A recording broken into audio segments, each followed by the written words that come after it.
In a fiery State of the Nation speech yesterday, New Zealand First Leader Winston Peters called out the, quote, racist co-governance agenda, end quote, of the previous Labour government, comparing it with that sort of philosophy seen in places like Nazi Germany. So joining us now is Associate Professor Lara Greaves from Victoria University and political commentator Shane Te Pou. Tēnā kōrua. No mai. Always good to have you both here. Lara, is this pretty much what we expect from Winston Peters? Yeah, it is. It's pretty classic. I mean, this is what he's been like all along. It really is.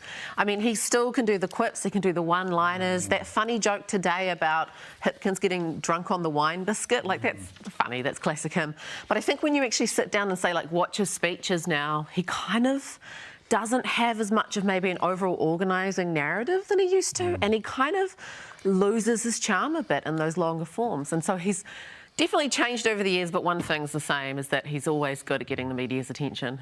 And Shane, what do you make of it? I mean, he's the Deputy Prime Minister and the Minister of Foreign Affairs. So is it concerning that we have someone in those positions who's willing to equate race-based policy, race relations with Nazi Germany, and pretty unapologetic about it? Very unapologetic about it. 6.5 million Jewish people died during the Second World War as a result of neo-Nazism, which is sort of ironic because at the moment we're facing a genocide in Palestine, and he's sort of hasn't spoken out against that to the degree he should. But no, I think it's actually attention-seeking, and I think he misses the spotlight.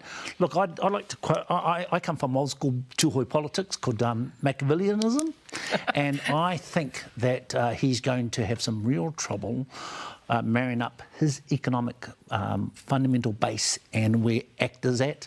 You know, very soon ACT is about to pass a cabinet paper that will allow for greater levels of foreign interest buying into New Zealand and Aotearoa, and that, you know, Winston Peters has spent 20 years up and down small town Aotearoa rallying against that, and I actually think that this is as much a challenge to the coalition government as it is to Labour, the Greens, etc. So does this appeal to that same kind of base, i.e. having a quip, having a go at race-based policy, at co-governance, at the Māori Party, and really by extension, any Māori kind of policy? Well, but some of my colleagues, one of my colleagues at Victoria, Luke Oldfield, and Josh Van Veen wrote a chapter on sort of Winston Peters and populism over the years recently, and they looked at his voter base, and in those big sort of election study type studies, he's got about 2%, a solid 2% New Zealand First. Now, we know you've got to get a seat or get to 5%, so he's got to rack them up somewhere, and if, like 2017 to 2020, that term was not long ago, right? Yeah. And he got voted out fundamentally, so he has to try to find those votes from somewhere for the next election and into the future.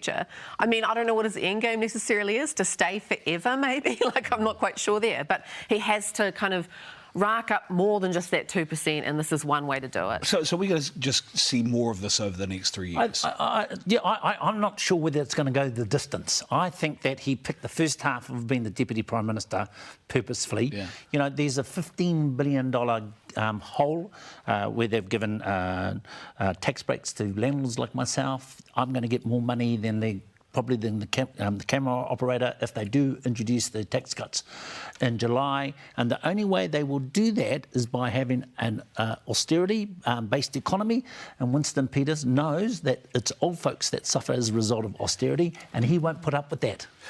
Well, the general public, I mean, what do you make of the response of the Prime Minister here when he says that, well, you know, it's the kind of language he would use, and says that he's going to have a chat to him about that? Does the Prime Minister need to come out and be a much more stronger, robust in his response to this kind of... I thought that was stronger than what I kind of expected, because I heard Nicola Willis this morning kind of dodge it and just be like, oh, yeah, people say things, but this is a little bit more direct. I was quite surprised. But, I mean, when you sit down and you sit and you play out all of the possible scenarios for this term, so say the government does fall apart or something happens, or say even looking forward to the next election, what happens to National? Most of those things are actually positive for National. Like, you can't necessarily see Labour being in a state right now that it's sitting there as a government and waiting that it comes and swoops something from National. So ultimately, I think the government falling apart, although I guess everyone would kind of hope that wouldn't happen because of democracy and the election just being and all that, I can't, like, in most scenarios it plays well for National. Yeah, I would have thought the impact of a coalition government falling apart within 3 years wouldn't play well with minor parties who are part of that wider coalition government, or maybe not. No, it wouldn't. But what cost to New Zealand First and to Winston if they do have austerity-based politics? You know, and here's the simple reality. I got a tax cut last week, but they can't pay for police, they can't pay for doctors, they can't pay for nurses, and those are the real issues.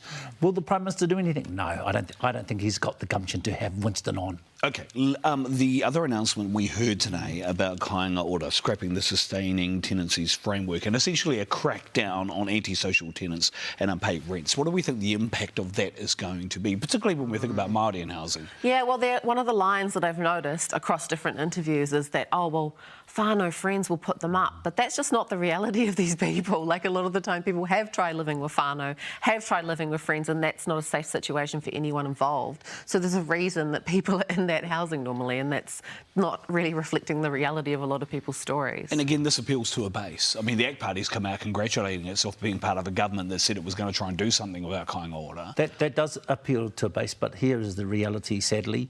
Those whānau members do need a house, they do need somewhere to live, and simply ostracising them even more in terms of where society is at will not help them at all. And it doesn't really deal with the social determinants which lead people into social housing in the first place. It speaks to the broader issue that I think that I can see with this government at this point, is that there's not a clear articulation of what the alternative for things are. So you cut something, what's the alternative? Is it social investment? What is social investment at this point? Like, what is their overall ideology? What's their vision for, like, the future? What is it? Because that's the thing that I'm struggling with a bit. It's like, OK, cut this, say this thing about Nazi Germany, and it's that meme, the question mark, question mark, question mark equals New Zealand better. Like, I don't get that at the moment. I'm not getting that. And if the model isn't working, hand it over to Hapu and Iwi and give us a go, because simply, if the model's not working, let's try an alternative.